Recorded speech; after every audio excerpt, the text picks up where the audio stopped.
आम्ही नूतन Vidya Prasarak Mandal English medium school लासलगावचे विद्यार्थी आज पथनाट्य सादर करीत आहोत स्वच्छतेचे महत्त्व.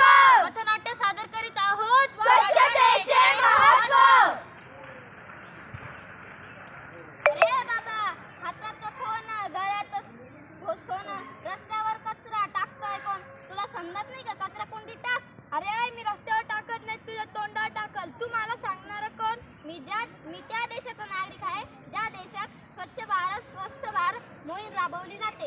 जर तू असाच रस्त्यावर कचरा टाकत राहशील मग आपल्या भारतात स्वच्छता कशी राबवली जाणार? कसं कळणार स्वच्छतेचं महत्त्व? उचल तो कचरा, टाक डस्टबिनमध्ये. बघा मंडळी, असे काही शिक्षित लोक रस्त्यावर जर कचरा टाकू लागले तर सामान्य जनतेला स्वच्छतेचे महत्त्व कसे कळणार? तर मग चला म्हणूया, स्वच्छता करा हो तुम्ही, स्वच्छता करा, स्वच्छता करा हो तुम्ही, स्वच्छता करा, ताई माई अक्का तुम्ही स्वच्छता करा, स्वच्छता करा हो तुम्ही, स्वच्छता करा, मामा मामी नानी तुम्ही स्वच्छता करा, स्वच्छता करा हो तुम्ही, स्वच्छता करा.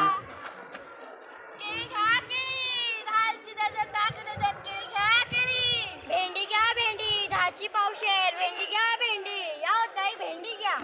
कशी दिली आजी भेंडी? 10ची पावशेर. 15 द्या ना आजी. मी ज्या पिशवीत तुला भेंडी देते ती पिशवीचा पॅकेट मला 100ला भेटलाय, मग मी कशी देऊ तुला?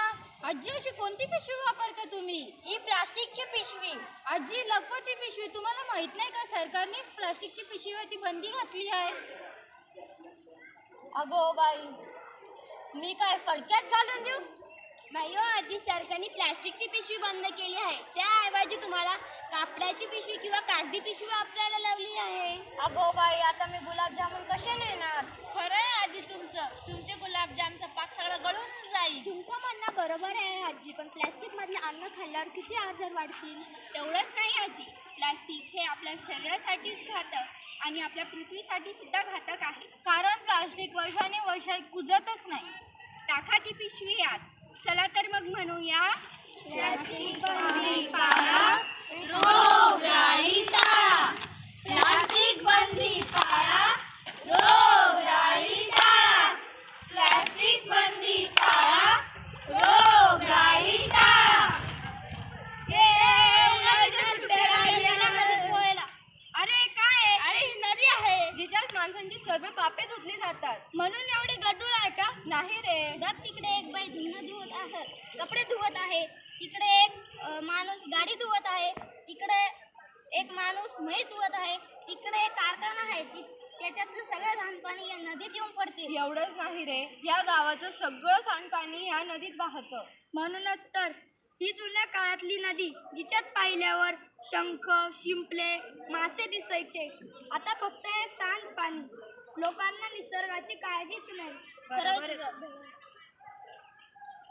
बघा मंडळींनो, हातात झाडू घेऊन फोटो टाकण्यापुरती स्वच्छता करण्याने स्वच्छता होणार नाही. आज आपण बघतोय बस स्टँड, रेल्वे स्टेशन, सार्वजनिक स्थाने इथे सगळ्या ठिकाणी घाण जमलेली आहे. त्या घाणीची विल्हेवाट लावण्यासाठी आपल्याला स्वच्छतेचे जे पाऊल आहे ते आपल्यापासूनच घ्यावा लागणार आहे. तर मग चला, मी शेवटी जाताना एवढेच म्हणेल, प्लास्टिक थांबवा, स्वस्थ राहा व निरोगी राहा. धन्यवाद.